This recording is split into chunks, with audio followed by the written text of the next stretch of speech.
It's definitely just a shortness, whether it be with the dogs or the kids and family. You know, you just sort of know that you can feel the pressure building, and or if your sleeping patterns change. I think as soon as I start waking up at 3 o'clock in the morning, I know that there's probably something is going on. I guess farming's no different to any other occupation, and it's certainly not immune from stress. I think farming offers a unique kind of range of circumstances, and there's lots of factors that are outside of someone's control that impinge on their business, you know, such as the climate and schedules and prices and all those kind of things. But also, farming's not just an occupation. You know, it's someone's livelihood often, it's their lifestyle, it's their family life and so forth. So there's a lot depending on, I guess. So that can really up the ante when things are stressful.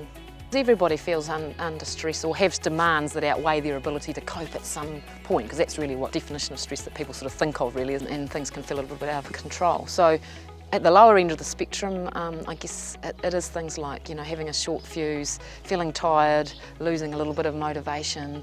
You know, someone who's feeling under a bit of pressure with a lot going on in their life right now, they're at docking and they're on the drafting gate. They said to me, oh, you know, I let 3 ewes through into the lambs. I said, I'd never normally do that.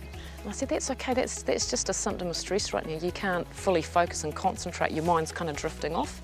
I tend to thrive on that pressure a little bit, and I tend to, I like that busy time, and I like getting up and knowing what I've got to do, and it's just how long I can do that. I think I've found previously when I stopped and say we had a week off, I wasn't much fun to be away for that week off. I sort of sat there and I was pretty tired and pretty exhausted. I suppose when we're under the pump, I notice it, and I get a little bit stressed or tired as I probably get a little bit short with the kids. You know, little things trigger you off.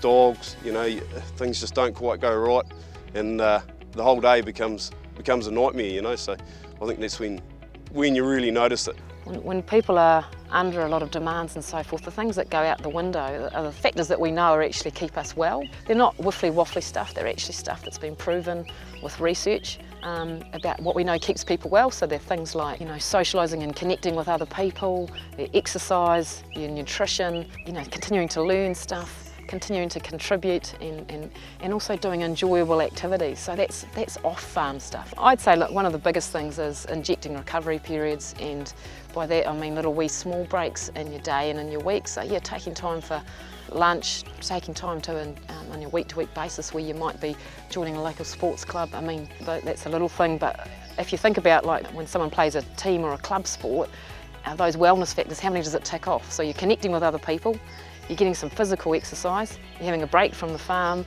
and you're doing something kind of enjoyable. So it's a tick, tick, tick, tick, really.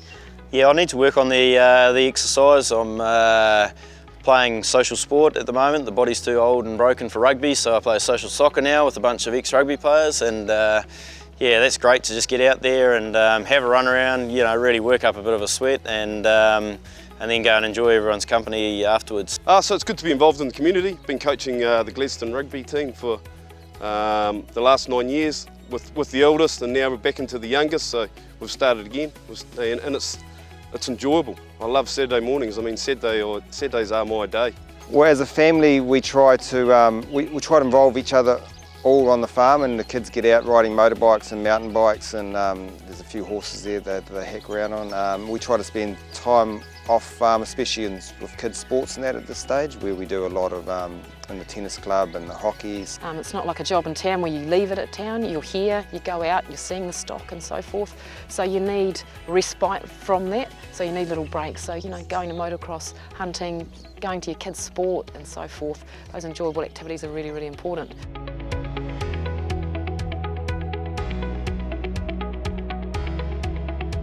If you're wanting your livestock to be at the top of their game, then you are monitoring them, and any early warning signs that they're under stress or ill health, you're getting in there and you're drenching and so forth. So the principle's no different, really, that it's about early detection in yourself, and it's a strength to be proactive, because it means that in 5 years' time or 10 years' time, you're going to be staying fit and healthy and still a really productive farmer.